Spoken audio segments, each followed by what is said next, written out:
So the big story was about how my grandmama and my granddaddy met, as told to me by her at the dinner table one night. And you need to move a little bit every once in a while so we know that that you haven't frozen. Yeah. Anyway, so what I remember was some of her girlfriends and him and some of his buddies were on the road. And as I visualized, it was in Messick, a dirt road in Messick. Her group was going one way and his was coming the other way, and they met. I don't know if they were talking junk to each other or what, but she said she was going to show him. And so she grabbed him and laid a great big old kiss on him and leaned him over and everything. And that's how they met.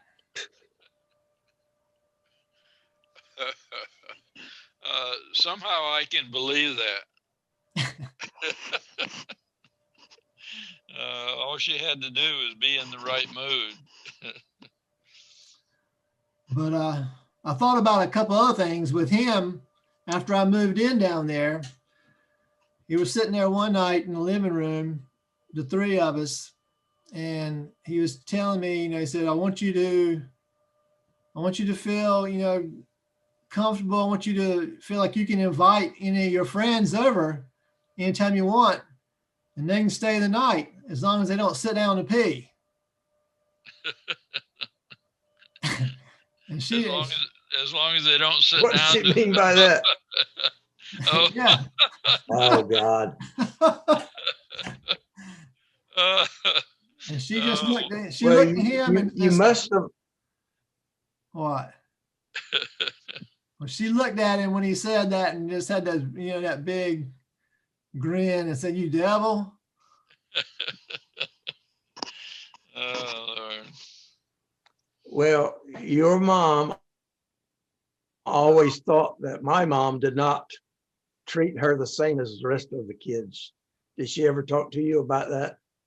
Oh, yeah, she did. And Claudette talked to Aunt Mary Elizabeth about that one time, and Aunt Mary Elizabeth didn't seem to agree with it. Well, we didn't notice it, but your mom swears it was the truth, and she felt it, like she was not loved as much as the rest of us. And I always wondered about her name. She said she was named after one of Dad's old girlfriends. Yeah. You've heard that story. I've heard that, but I don't know which I wonder if... I never heard that. You haven't? I never heard that. My mom insisted that she be named after the old girlfriend, and I think your mom resented it the rest of her life. Well, I don't remember which name it was, though. I don't remember if it was Alma or Dora, or I doubt it was both. I don't know. Yeah, I don't remember which one. But yeah. Well, at some point, but I know your mom hated her name. Well, at some point, it probably just became a reality to her, whether it was or not. Maybe that's why she was always sister to everybody. Most everybody would call her sister. I just always thought that came from you guys calling her that. I have no idea. I tell you something else about Granddaddy when I was living down there. We, I don't know if you remember Dukes of Hazzard, the show Dukes of Hazzard. Yeah. Came on Friday nights. Did you ever, what we're talking about? Oh yeah, I watched it. Does Uncle Reggie, did you ever hear of Uncle? I never remember watching it, but I remember the show, Dukes of Hazzard. Yeah, I kind of. Okay. Well, it's about some, good old Southern boys with their, souped up race car in a country, with a borderline corrupt sheriff, and town leader. But anyway, the hardest I ever saw him laugh was at that show one night when Boss Hogg, the town boss, was on some kind of truth ceremony. He couldn't tell a lie, which he usually did all the time. So he would tell the truth and get himself in trouble. And Granddad just laughed at that so hard that whole show. That's the hardest I ever seen him laugh about anything. So that was. So how old were you when you were living there? And I was having dinner with my other grandparents, and we got a phone call from Grandmama, your mom, saying they had found out he had cancer. So I found that out on my birthday. So that was my 24th birthday. So I had just moved in, or either, I'm pretty sure I was already there, but so that's how old I was. But you had spent a lot of time down there in the summers, hadn't you? Well, I spent one summer there. The first time he had the cancer when I was 16. And I spent the summer down there, because he couldn't drive, so I would drive him everywhere, drive around. So yeah, I forgot about that. I spent that summer there. But other than that, probably just a week or two at a time. So you, when you were 24, about that time, you moved down there just to help Mom after Dad died? No. By August 30th, I had to have already moved in. But at some point during that time, during August, he went to the hospital. And on the 30th, when we found out he had cancer. And of course, he goes to Chapel Hill. And so nobody's really in Stonewall, and I stay at my parents' house most of the time. At that point, and then when he came back home, I went back down to Stonewall and helped out. In fact, I wasn't going to tell this, but since we're on the subject, I'll go ahead and do it anyway. But last morning, he was home in March when he had to go back to the hospital a second time. I took him to the hospital that morning. It was a Sunday morning, and I had been gone all night, and I didn't come. And so they got a phone call saying there was a spot in the X-ray, and they wanted him to go back to the hospital. Of course, Grandmama was didn't know where I was at, and didn't know how she was going to get up with me, and didn't know what they were going to do. But then I came home probably 8 o'clock or earlier that Sunday morning. So we went to the hospital, and that was the last time he was home. So that was how long after your 24th birthday? Well, it was either the very end of February or the 1st of March. I don't remember how long he was in the hospital, but 3 weeks seems to ring a bell. So he died the 24th. Yeah, the 24th, which was my other grandfather's birthday.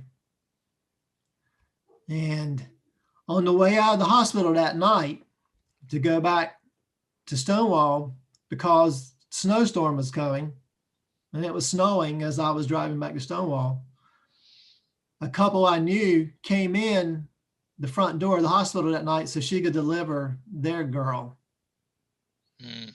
So there was a girl born the same night he died.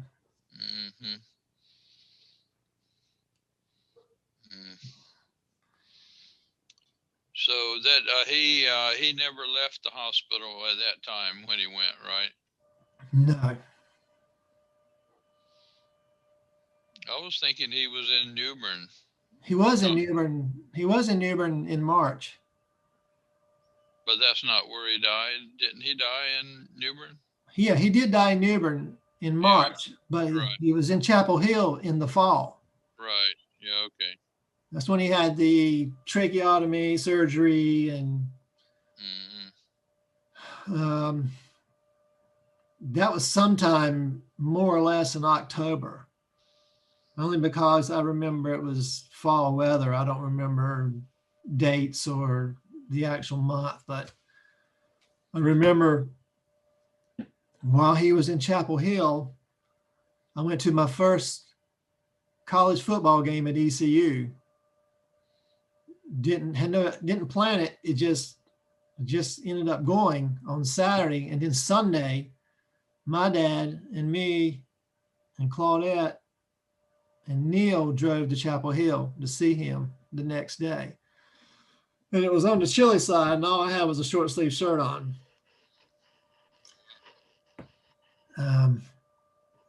But yeah, I used to drive him to New Bern to get his radiation treatments. And he told me, he said, if I knew how this was going to be, I'd have never done any of it. He had never had the surgery. And of course, he never would have done the radiation. And that was 83. That was 37 years ago. I hope they've gotten things better since then. So how long did he live after that? Less than a year? Yeah, from August 30th to March 24th. So, I mean, he didn't even live. He probably would have lived just about as long. Might have lived longer without surgery. Yeah. I don't know. Wouldn't have had as much trauma. Yeah. But I don't know. The last time I saw him was in Chapel Hill. How long did you live down there after that? I moved there in August of 82, and I left in August of 84 to go to photography school. In the morning I left to go to school, my battery was dead.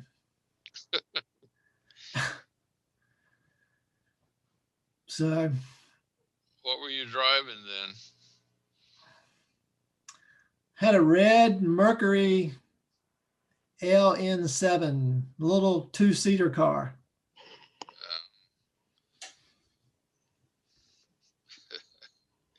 So one other good special memory I have of him is we watched the Super Bowl, the 83 Super Bowl together. It was the first time the Washington Redskins had won the Super Bowl, which was my favorite team at the time. I don't have a favorite team now, but it always meant a lot to sit there and watch that with him. He probably didn't care about watching it, but he did. Yeah, I don't remember ever watching TV with him because I don't think we didn't. I think we had just gotten a TV just before I went off to college. So the only TV I saw is when I hitchhiked down to Oriental on Tuesday nights to go to the Scout meeting, and then I stopped in that gas station store just across the street from Red's, and I remember going in there and sitting on a bag of beans or something and watching Dragnet before the Scout meeting. Yeah, I was thinking one of the things we have not talked about for recreation, I don't know where Reggie remembers the marble craze. Everybody had their little pocket full of marbles. Oh, yeah. Sometimes you played for free and sometimes you played for keeps. Yep. And you had some of these guys that's so good they could shoot from waist and hit that damn marble from 10 feet away. Some of them saved their ball bearings. And you remember that, Reg? Yeah, some people had what you call steelies, right? Yeah, right. Ball Yeah, that was the ball bearings. Yeah. It's getting ready to cut us off. So, and some of them use these marbles they call shooters, and they're about big as a quarter. Yeah. And some of them was really good with that stuff. Every recess, after school, and some of these guys you knew you didn't play for keep because they'd clean you out 5 minutes. It was so good. Yeah. So, Buggie, when you were working at the A&P, Charles, that was the A&P at 5 Points right there in New Bern. Yeah. You know, where 5 Points is. Yeah. $35 a week. So, and that's where he had an apartment on about 2 houses down from the Neuse River, right there on Main Street. Right. And that was a pretty nice place. So I thought I think I went there and visited you a time or two there too. So you had not gone into the Army yet at that point, right? No. Just before. So I don't know. I probably worked at A&P for 6 months before we moved on. And I knew I'd get drafted eventually. And so we thought, well, we'll just volunteer for the draft, get the GI Bill, and get it over with. And it was one of the best things I ever did. Well, quickly after I went in '58 to East Carolina, and as soon as I got there, I soon went to the swimming pool, because I think it was the first swimming pool I'd ever maybe seen, actually, or in anyway. And then that's where Martinez asked me if, I asked Martinez if he wanted me to help him with the lanes that he was trying to repair and get organized. And after I did that for a couple of times when I went there, just for swimming laps, and because that was new to me, swimming laps, as opposed to swimming across the creek. But then he asked me to be manager. Yeah, he wanted me to become a manager, and then I was listening to everything he said and learned a lot about biomechanics. And then in my junior year, he said, "Why don't you start the high school swimming team?" And so I did, and we worked out like 7 o'clock in the morning before they went to school, and then after school, after the swimming team finished, after the college team finished, and we went to the state championships in Wake Forest in Winston-Salem, and we won first place in 3 events in the first year. And I had swimmers that come in that couldn't even hardly make the end of the pool. So they learned fast, and so, yeah, we were pretty happy about that. And of course, the parents were quite excited, because all of these were swimmers, were individuals that would not be in any other sport, right? And so I did that for junior and senior year, as I was also doing the infirmary. I was a technician taking blood and testing urine, and that provided the room for me right there in the infirmary. And so between that and the food coming from home, most weekends I was able to do pretty well, and had got enough meal tickets. For each meal ticket was worth 35 cents, and I could get a meal for 35 cents. So I made it pretty well. I never got paid for the swimming, except for the experience. And so anyway, I graduated in the middle of the year also, at the end of winter, or at the end of, at the end of winter, spring, and then got a job at a Husky High School and teaching physics, math, chemistry, physical education, and coaching 2 sports. Good God. I remember $300 a month for teaching. And so then went to Iowa, University of Iowa, for my master's degree, because that's where Martinez got his PhD. When I got there, it was really not a very good department. When Martinez was there years earlier, it was one of the best in the country. When I got there, it was one of the worst. And so as I got there, I found out, but I was able to get some pretty good courses that was exciting for me. But I got in and out of there in a year. And then in the meantime, the parents at Greenville wanted me to come back and teach in high school.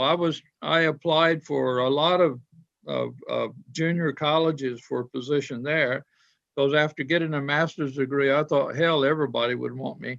But turned out that nobody did. So I went back to Greenville and taught 2 years there, and then after finding out how hard it was to teach full time in high school, I was going about 18 hours a day with a swimming team, plus teaching several courses, biology and chemistry and physics and physical education. After 2 years of that, I decided I'm not going to last long at this. So that's when I got serious about applying for a PhD program. I went to Michigan State, and to look at their program, I asked them what kind of courses I would have to take, because I didn't want to take all that crap that I had taken at Iowa. And they said, you can make up your own program. So I said, okay, this is the place for me. So I went there and made up my own program so I could take the physiology and the chemistry and all the things that I thought I would need to understand how we move. And so that took 3 years. And then in the spring of the last year, the guy that graduated at Michigan State before I got there, he was offered a position. He was assistant professor at UCLA, and then he was offered a position at Toledo, and that's where his wife was from. So I guess she convinced him that he should be moving to the great University of Toledo.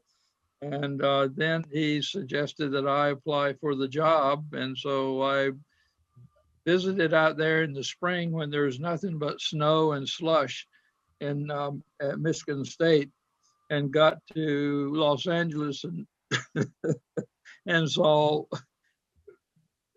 nothing but flowers and beautiful beaches and everything. And I thought, well, I'm sure I'm not going to like living in LA. I was like Buggie. I had said, I'll go there and get started, but after a year or two, I'll look until I can find a better job.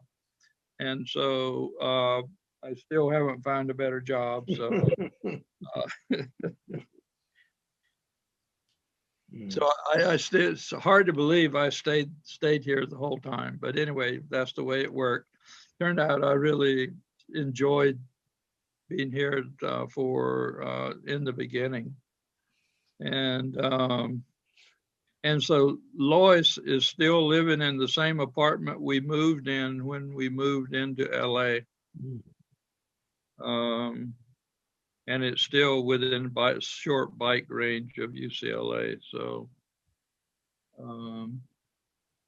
What year did you move out there? 68. 68. So that was 10 years from the time you started ECU to going to UCLA. Yeah. And so what year did you graduate ECU? 61? 60, yeah, 62. 62. A Husky. Greenville for 2 years. And No, then you after went to that, Iowa first. yeah, Iowa, and then Greenville, and then Michigan State for 3 years. So You that had was, scholarships to Iowa and Michigan State? I had teaching assistantships. Okay. Yeah, yeah. So yeah, I didn't have to borrow any money or anything like that. And so I got married just before I went to Michigan State. when was that? That was 60, 65, 65 in Greenville, right? right? Mm-hmm. You know, I can remember that day because me and Claudette stayed at my dad's first cousin's house that that that night. Mm. Yeah, but I just remember doing that. I don't know that I knew who was getting married or what was happening, but I know that's what it was. Yeah, yeah. So Yeah, that dress Mama wore hung in her closet for a long time. It may have still been there when she died. I don't even know. But it was a green dress as I remember it. wow. So you started the first swim team in Greenville. In high school, yeah. So that was That Greenville would, Rose. huh? That was Rose High School, Yeah. Greenville High School, or what? Rose High School. Yeah, and some of the communication that I'm having with former swimmers, because there's been a lot of communication because East Carolina has just uh, eliminated swimming and diving, Wow. and also I think tennis and swimming for women and men. And the alumni has been in an uproar. And so there's been emails all over the place with articles in News and Observer and with the athletic director and all of that. So, but anyway, there was all of a sudden an email shows up and someone and one of them, one of my swimmers, got connected with seeing my name on the email, and as soon as I saw his name, I remembered him, and so we exchanged a couple of emails. But you remember the physician Irons of the infirmary. You may remember him. He and his wife were the University of East Carolina physicians at the infirmary, and both of their sons came out for swimming. And I forget that name. What was the Fred name? Fred Irons, Last name. Irons, Irons. Irons. Okay. Yeah. And Yeah, anyway, okay, his son was one of the ones that won the state championship in the 50-yard swim in that first year. And when he came out, I remember him because I was making anthropometric measurements as a research project for the swimmers before they started and after. His son, his oldest son, weighed 75 pounds. And and he looked like when he got in the swimming pool, his arms flinging all over the place, he looked like maybe a bee swimming. But anyway, he got to be pretty muscular and big. It was pretty amazing. So yeah, and then his had a younger brother. He swam too, but he never did quite reach this level of his bigger brother. But Did you start working at the infirmary the first year you went to East Carolina? yeah, day one. Okay. Yep. Yeah, that really worked out well because financially, for me to be able to go through college and have enough money to do that was pretty amazing. But it was pretty fun too. So Well, I got an apartment out of East Carolina. I had to walk about a mile to the class. But when I first walked in that rooming place, the guy that I was going to room with walked up and told me right off the bat, I spent time in prison. He wanted to get it right out there. And he had driven a getaway car for somebody robbing a bank. He had spent some time. And I'm trying to think of his name. God, I can't even think of his. I think I remember where you lived. It was in a house. You walked by the library, and you were about a block from the edge of the campus and right behind, fairly close to the cafeteria, if I remember correctly. I don't remember. I knew it was a long walk every day to get to the first. Okay. Class. All right. I'm thinking of another place, I guess. Anyway. Oh, you're probably thinking of the place that I rented a room from some woman from Trent. She was married, and they rented me a room. And I don't remember her name either. But that's when I woke up morning and the little gas heater was not working right. And I was snorting soot and everything else. I had this awful headache. I think I come close to dying from carbon monoxide or something. Wow. I've always been afraid of gas stoves and anything gas heaters and everything. Yeah. Yeah, that was, well, Charles, when I was there, I remember the student body was like 5,000. So when you were there, Buggie, it probably was maybe 3,000 or 4,000 people. Yeah, I don't know. Now it's what, 25,000? Yeah, I think probably. Yeah. So you guys were overlapped a couple of years where you were both at ECU? There was a time that all three of us, Jack, Reggie, and myself, I remember going through the chow line and people making comments like, "You tell their brothers." No, Uncle Jack didn't finish, did he? No, but I was getting $110 a month with GI Bill. You couldn't even buy a book on that today, but even Jack was using some of that $110. But that was the day. And you guys were bringing back gallons of milk and all kind of goodies for me. And living in the infirmary, there was a kitchen downstairs, and I could put all that stuff in the refrigerator in the infirmary. Well, I hitchhike home every week, come back Monday, and hitchhiking never missed a class. And I took my dirty clothes home, and Mom washed them every weekend.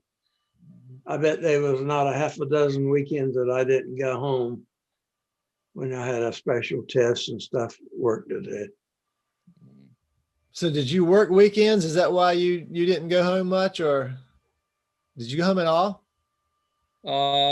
Not very often. Part of it, I had to work every other weekend. And then I had so many other things going on that working with the swimming team and so forth, frankly, my attitude was I wanted to get full experience at college. I'd had enough experience on the farm. Well, 45 cents an hour on the farm. And then I went to work with the sugar refinery one summer, Yeah. and I got $2.25 an hour. I thought that was all the money in the world. And that's when I would work double shifts, so I would do anything. So we saved a little money that year. So did any of the swim team high school guys go on to swim at ECU or anywhere? I don't know. I don't think so. I don't think so. I don't. Yeah, I'm So what do you attribute to them winning a state championship the first year? Reggie. I think it primarily, and one of the great things, Martinez was a solid, had a solid scientific background. He was very